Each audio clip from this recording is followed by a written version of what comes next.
Hi guys, welcome back to my channel. Today's video is Corona related and I'm going to tell you my tips for working from home because I know a lot of you guys are unexpectedly in that situation right now. Before I start, I want to say that any money that I make from this video, if you watched an ad before this video, then I get paid for that. I'm going to give to a local food bank because I think people who are already not very financially buffered are going to really struggle at this point. So I just want you to know that I'm not going to make any money from this video, but I want to do what I can to help you guys out because I'm a bit of an expert in working from home because I am a digital nomad, I'm self-employed. I either work from home or from co-works for like the past 6 years.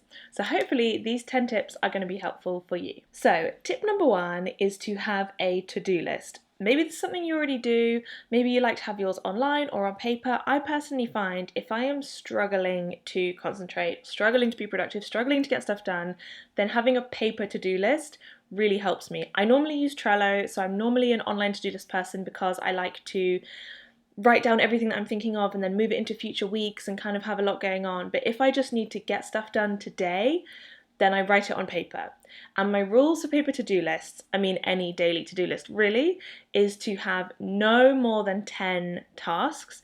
If you have more than 10, then you're not going to reach them. And if you happen to have 10 and you get through them all, then fantastic, you can add some more later. I would also say have nothing personal on the list. So if you're working from home, you might be thinking like, oh, I'll put the laundry on the list, I'll do some hoovering, I'll take the dog for a walk, I'll write my friend's birthday card. No, none of that goes on your work from home to-do list because you are working from home. So I would really recommend that if you can, you make your work day your regular 9 to 5 and your to-do list should reflect that. What that might also mean is that if you have other people at home with you, maybe your partner's at home, maybe your kids are at home, maybe your pet's at home, and they want to do stuff, they're like, oh, let's go for a walk. The answer is no, because you're at work. So you really have to pretend that you're at an office. Ideally, physically close yourself off in a separate room, but I know that's not necessarily realistic for everyone. And we're going to talk about having scheduled breaks. So potentially you can be like, yes, I would love to go for a walk in my lunch break, which is at 1 p.m. But don't get carried away with too much social time and allowing people to distract you in your home. When you're at work, you don't let people distract you. If a colleague comes over and is like, oh, I'm organising someone's birthday, do you want to go and help buy the present? Then you're like, no, sorry, because I'm working. So try and have the same amount of assertiveness at home as you would at work of saying no to things which are off task. The final idea for the to-do list that I really like is to have a reward per task. So if you really need to motivate your inner child to try and be productive, then you can add rewards. They might be treats, they might be like, chocolate, or they might be a break. Like maybe getting to do the laundry would actually be a reward for you after you've written your report, and doing some like personal things in that time, going outside, doing a workout, even just checking your Facebook page, replying to a couple of Facebook messages, going on Instagram. I would maybe suggest if you're really struggling, you have your maximum 10 tasks and then next to them you have what the reward is going to be for each task once you've done it, and do not give yourself that reward before that task is done. Number two, we've already slightly touched on, and that is breaks. I would really recommend that you have scheduled in breaks, especially your lunch break. Maybe at work you eat at your desk, which is something that I do not recommend because I think that hour or half an hour, however long time you get, is your time and you should spend it somewhere other than your workspace. But that's work. Now you're at home and we're making new rules. So I would suggest that you take your lunch away from wherever you're working, somewhere else in the house, outside, whatever you want to do. But I recommend you have a scheduled lunchtime and you actually take that lunch. But then I also think if you're someone who's not used to working at home and you think you're going to struggle with staying focused, then having other regular breaks might really help you. A lot of people really love a technique called Pomodoro, which is where you have 25 minutes on, 5 minutes off, alternating, and then every like 2 or 3 25-minute chunks you get a longer break. There's loads of apps and websites and Chrome extensions that will time this for you. So you just kind of click start and it does the 25-5 for you, so you can outsource that process. I know one of them actually even like takes over your computer in the 5 minute break, and it says like, you can't do any more work, get up and stretch and go outside.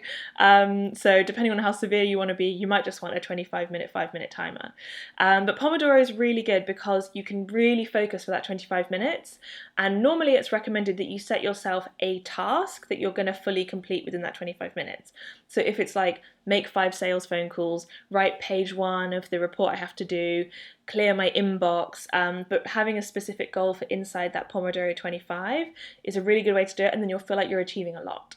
And then in the 5 minutes, you get your reward that you planned. So number 3, a few other apps that I really recommend. The first one is Facebook Newsfeed Eradicator. This is a Chrome extension, and what it means is that if you go to Facebook, there's no infinite scroll. You know the bit I mean, they're just like birthdays, children, all that stuff. So you can still go to messages and events and your own page and any specific groups or pages that you need to go to or want to go to, but the actual infinite scroll newsfeed, which let's be honest is just a massive drain of time, is wiped, and they just put like a motivational quote instead. So I really like Facebook Newsfeed Eradicator, and then if I want to go on the newsfeed, I do that on my phone, which is like a separate space. If you want to go more hardcore than that, there are websites like the Chrome extension called Stay Focused, which will help you block a whole bunch of sites. And you can choose if you want to block them forever or just in particular working hours or how you want to do it. But that's a way to kind of get almost a parental lock on your computer if you feel like you're going to struggle to stay focused, because probably at work, a lot of websites are blocked by your like employer, and then when you're at home you have a lot more freedom, so you need a lot more self-control. Another app, which is going to sound kind of weird but I really like, is called Focusmate, and this is a website. It's a free service up to a certain amount, where you have a Skype call with a stranger and you both like make each other work. So you sign up for a time, and then I can't remember how long the Focusmate sessions are, maybe like 40 minutes. The other person just sits on the phone with you, and I think you do like a quick introduction of like, oh hi, I'm Louise, my goal for this 40 minutes is to write this report, and they go like, yeah, hi, I'm Bob, and my goal is to empty my inbox, and we're like, cool, see you later.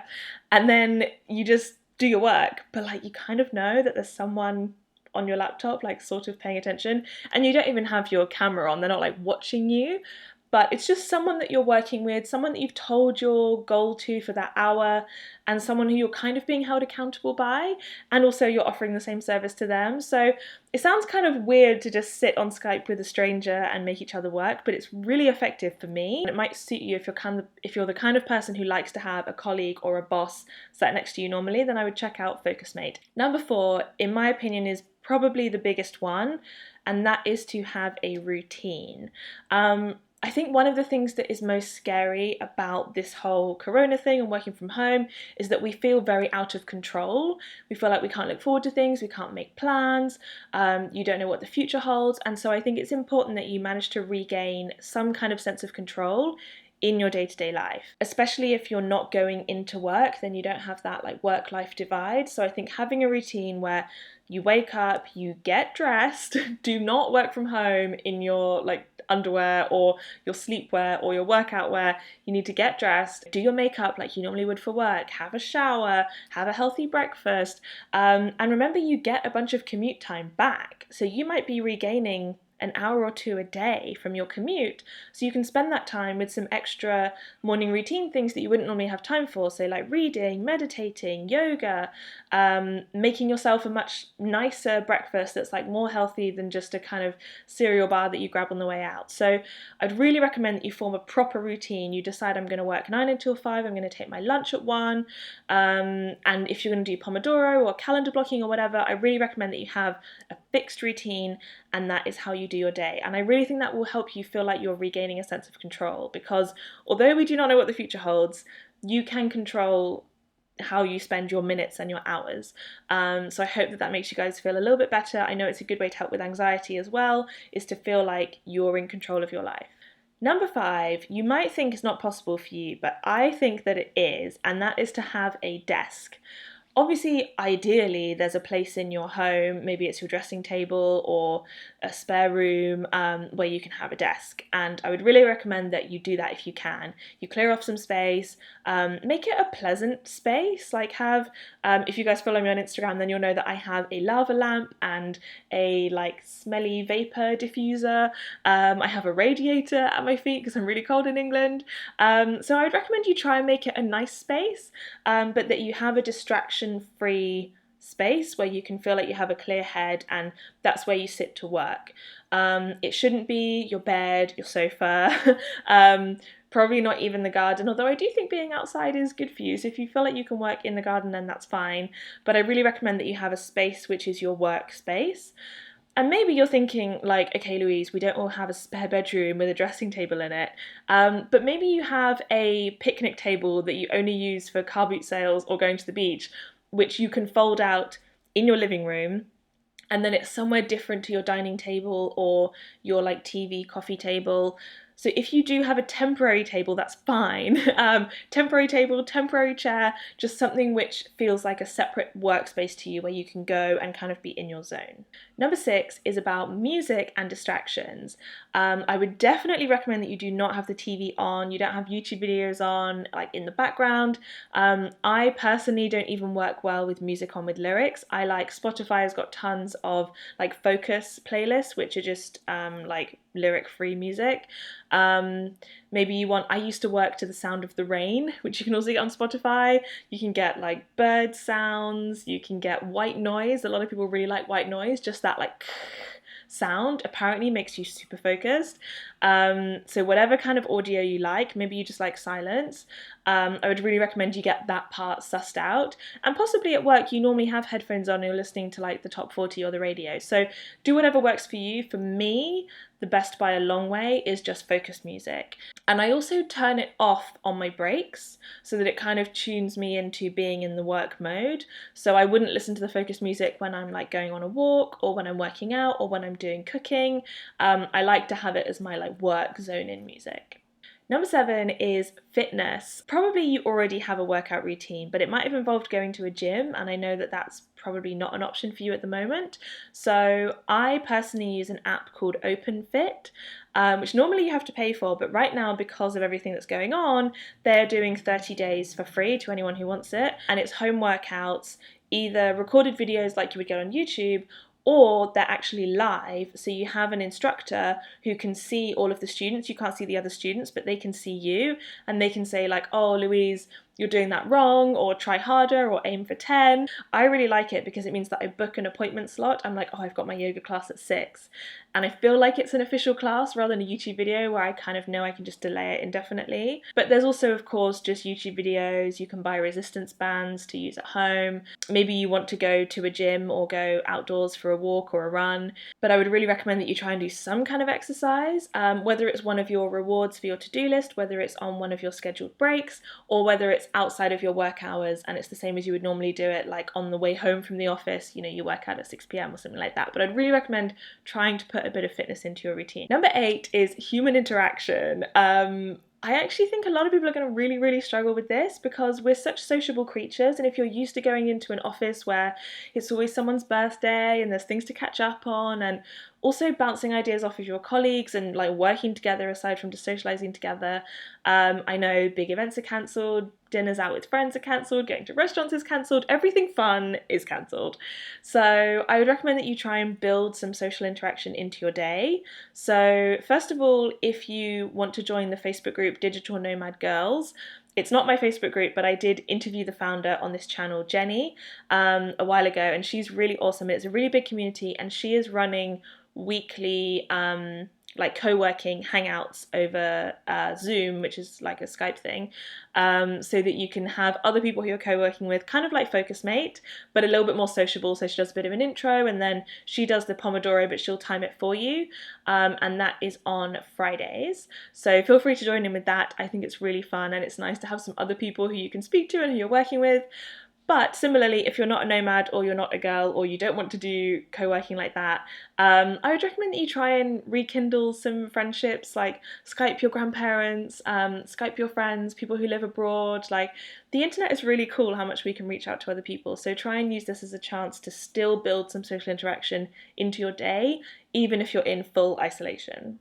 And also work-wise, I'd really recommend that you keep in touch with your colleagues and your boss, because your boss is probably going to be a bit worried that you're not doing any work. This is going to be new for them as well as new for you. So I recommend that you are pinging your colleagues a lot with emails of like, oh, here's an update, here's what I'm working on today, can I help you guys with anything? Do you have thoughts on these slogans I've come up with or whatever? So I'd really recommend that even if you're not doing Skype calls and Zoom calls with your colleagues, you try and keep in constant touch, especially with your boss, so that they know that you're actually doing stuff, because you are going to be super productive. Number 9 is food and drink. It's way too easy when you're at home to just like raid the fridge all day and become really unhealthy. So I would recommend that first of all, you only leave your desk in scheduled breaks.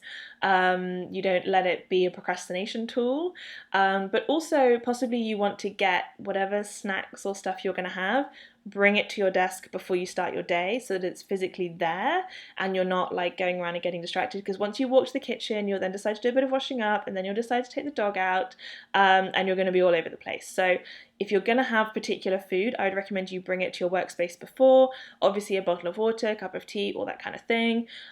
You also might have want to put it as some of your task-based rewards that we talked about. So maybe you've got your chocolate bar like ready for when you do task number 5, all that kind of stuff. But yeah, try and get your food and drink a bit under control so that you're not just constantly snacking and using it as an excuse to leave your desk. And finally, number 10 is use this as a chance to prove to your boss that you can do it.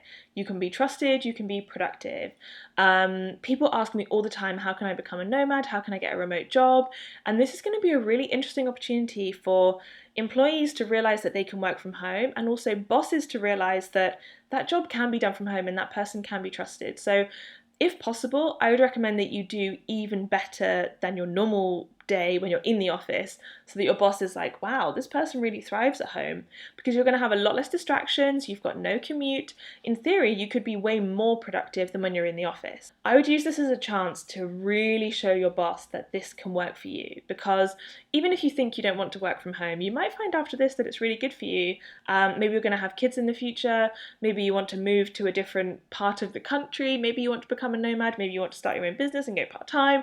There's so many things that working from home could really help you with. If you want to get your house redone, like some kind of renovation project, then maybe you need to be home to deal with the builders. So whatever reason it might be, this is a really cool opportunity. And I know it's crazy times and it's going to be sad times and difficult times and scary times, but there is a silver lining. And so I hope that you can use this as a chance to really impress your boss. So make sure that you implement these plans, you keep in touch with your boss really well, you're racing through your to-do list, you're super organized, super focused. And if you get that urge to procrastinate, maybe use this as motivation. Be like, okay, this is not just me kind of on holiday. This doesn't have to be temporary. If I can really shine here, then it could give you a lot more options in the future. So I really hope that has encouraged you. I hope you guys are not too worried about working from home. You can totally do it. I would love to know in the comments if you have other suggestions which you think would be helpful to people, things that work for you. Let me know how you guys are doing, what country you're in. I hope you're all safe and well. And I look forward to seeing you in my next video.